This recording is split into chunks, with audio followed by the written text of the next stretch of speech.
Welcome to Tech Talk Friday. And this Friday, Karam came in a little bit earlier, and we were talking a little bit, Karam, about many stories like what you were talking about the MapCap CEO search, and I was telling about YB Kula, the HR minister, and how he was trying to put process in terms for search, and then but also MCMC, certain Minister Govt, has done some things that basically sets precedents, I guess, for how ministers should play their role in terms of the agencies that they manage. Okay. Should they be hands-on? Or so, so I think maybe a good question today to ponder is what should, especially the ministers related to tech, like and Govt and a few others, what should the role be of ministers when it comes to dealing with the agencies that they manage? Should they be hands-on? Should they be authoritative? Should they be deciding who the CEO is? What do you think? I mean, we had this discussion just now. We couldn't seem to come to a conclusion, but maybe on TV with the pressure we'll be able to come to a better conclusion. What are your thoughts? Okay, no TV, just live stream. Not even live stream, a recorded show. But you never know. You never know. At some point, some guy will pick it up and go national. Chakri. Okay, no, but I think definitely you cannot be hands-on. The minister's role is very different. Remember, it's a politician. It cannot, but previously, if you look at presidents, and you look at 63 years of president. So if you think about the ministers and how they decided who the CEO is, decided the board, they decided, in fact, buy this, do this. I mean, so many presidents. I mean, even if you look from the whole 1MDB thing, how one person can demand this be done and give me a loan and all these things, right? Ugly, So there's been a precedence in the past that the ministers, once they have this agency, they control it. Lock, stock, and barrel, right? But we know that's not right. But of course, absolutely.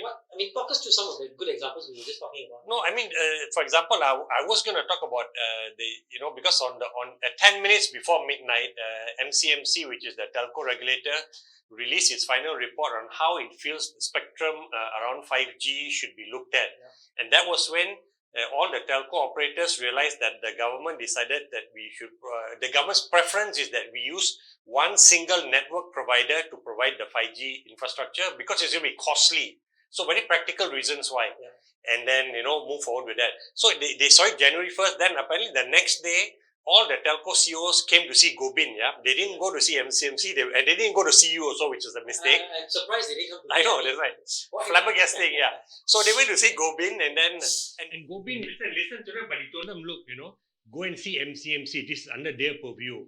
And MCMC was so, excited by that and appreciative because their efforts are being appreciated, and that's the right thing to do. There's a clear delineation between the role of a minister in terms of setting agenda, strategy, and the operational role of the agency in the execution. Exactly, and sometimes even vision also can come from agencies and you sell to the minister. So it's very important. So then MCMC doesn't feel like whatever they're doing, you go and lobby to the minister and he'll say this and that, which has happened before. And if you want to know some of those examples in the telco world, you have techtalk with me. I can tell you some horror stories. But those are horror stories, but they undermine. Don't even need to buy Starbucks coffee. Techtalk. Cheap 2 ringgit coffee enough already. Kurang manis. But it undercuts the professionalism of these agencies involved, right? And so right now, MCMC is fully empowered. They're all excited about how they want to try to roll out 5G for all of us, right? And it's exciting. That's one. But then coming, and there are many other examples where Govt say, hey, look, this is this. You go and see them, right? He doesn't undercut. And then in terms of appointing CEO, you're right. So now MAFCAP, after so long, because the previous CEO, Jamaluddin Bujang, left in October 2018, no CEO replacement. The CEO was acting CEO. Now the committee, the board is going through the process. And I was approached by some people concerned with the process. They said, look, it's down to from 9 down to the final 4. And it will be decided by the chairman of the board or by the board, right? And something will be by the chairman, one person. And I think that's wrong. The entire selection committee should be deciding among these 4. We think we'll pick the final 2. There is a selection committee. Okay. But now even with that, I'm hearing that maybe it's only the chairman going to make the final call. I think it should. That's not right. So it should be the selection committee lah. But getting back to that, so these people are saying, look, the minister should be involved with the final 4, right? Interviewing them and deciding also.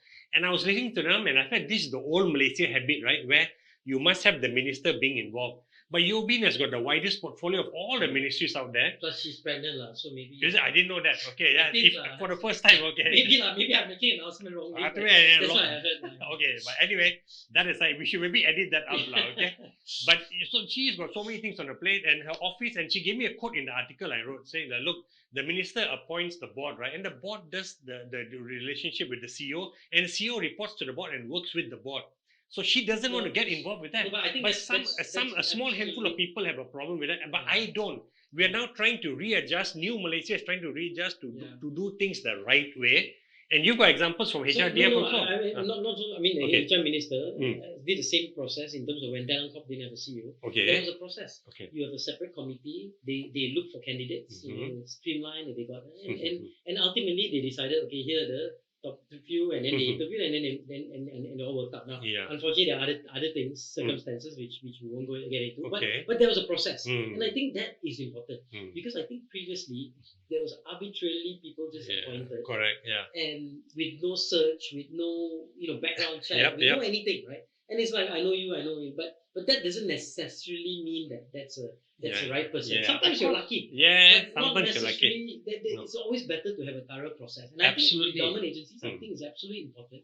And this is where I think it's good that we can start to see examples. Whether it's Govt or Wadikula, or whether it's Yobin and all the others. There is a clear sort of a process in place, and everybody can understand the process. Right? And as long as the process is clear, even if it's chairman deciding finally, but there's a process. It's clear from day one. There's a clear process. And change. You're right. Given maybe two names to somebody, they decide, and I think that's very important because Ishal, when you go for any of the briefings, MCM and Al Ishal Ishak is the CEO of chairman of the MCMC. And he always stresses on the strong consultation process the government has gone through with 5G from like October 2018, unparalleled in the history of this country, and all the telcos love that. They may not like the fact that the government now has a preference for one telco, but they're coming around to it. And there's no precedent. So Al Ishal says that, look, this is the Malaysian model. There's no global model. And if they successfully execute this, we'll be the first country in the world where a infrastructure provider is jointly owned by various shareholders, and you provide the same service at the back end, right? And then all the telcos compete at the front end. They compete for your business, for my business, for your business, right? And they have to be innovative, creative, maybe do cross bundling. Sure. Then you leave it at the market level, right? And I think that's the right way to go because 5G is going to be very expensive to roll out. Yeah. And remember, 4G and 3G especially has not made our lives dramatically different, right? Yeah. Maybe 4G has. But all of them went and built their own networks. And I think we're beyond that now. We don't want to do that. Yeah. Compete at the market. And Jamal from Axiata also once told me, if he remembers during the 3G time, it should be a marketing game. We all share the same infrastructure, and then we go out and compete on, my plan is the best, gives you the most value or blah, blah, blah. But it didn't happen. But now hopefully it happens. It'll be the Malaysian model, and the world's eyes are on Malaysia to see whether we can pull this off. And I'm really happy with the telcos now. You're beginning to see press releases coming out that two telcos are working together to share even network at the radio level. Not just passive but also active infrastructure. They're showing the right step because I think they realize maybe that you cannot go and do the old style where we can talk. A previous director of the MCMT told me in the old days everything can be discussed.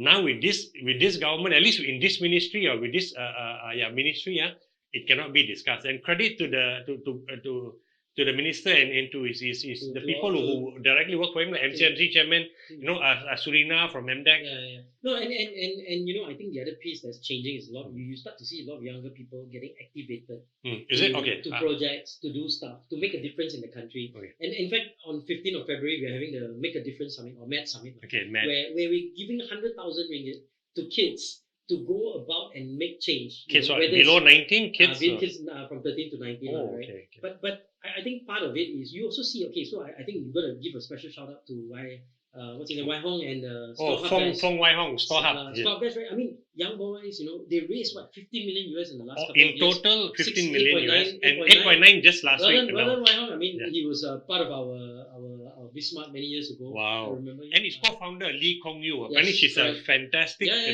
technical person. And she's from China, but she's a superstar coder. You like to use the word superstar? She was a superstar coder in the land of 1.2 billion. For Malaysian relatively small SME, a couple of years, still like 2012, 13 or so when he started StoreHub. in the last couple of years, to raise 2013. 15 million US dollars, yeah. I mean, that's no joke, right? Yeah. I mean, that's I know. and to go into a market that's quite saturated. I mean, POS systems is not. But no more. So they've gone beyond POS into they're trying to become your omni-channel, companion for SMEs. Yes. And they've got like your QR driven, a loyalty program. Fantastic. So I think a lot of things. The more we as corporates, we must encourage this youth activism. Whether it's to do good, to solve a problem, to make society better, whatever it is, right? Even if it's a 2,000 ringgit, 3,000, I mean, it's some sort of activity. I think, and you will start to see a new generation, and with the good ministry, government, good leadership, good governance in place. Yeah. I think we will start to see transformation happen in Katila. So I mean, it's good sign because we always talk about the negativity. Yeah, of course. You bring a lot of negativity and doom, Karam. So hey, do I? Today there's a little bit more positivity, and hopefully 2020 will be a great year. So it has to be a fantabulous year. We have Chinese New Year coming up next Friday, so I think. So happy Chinese New Year to the Chinese fellas, like Karam. And yes, exactly. This is my Chinese goatee. Yep. Yes. And to everyone else, very good holidays next week. Drive safe. Yeah. And those who love their mahjong, good luck at the table. So StoreHub, Med Summit, if you haven't registered, www.medsummit.com. Get your kids. Yeah, for your kids especially, and parents too, free for parents too. All the best to StoreHub guys. Yeah, and, all the best, man. Well done, ministers. Good job. That's Tech Talk Friday for you today.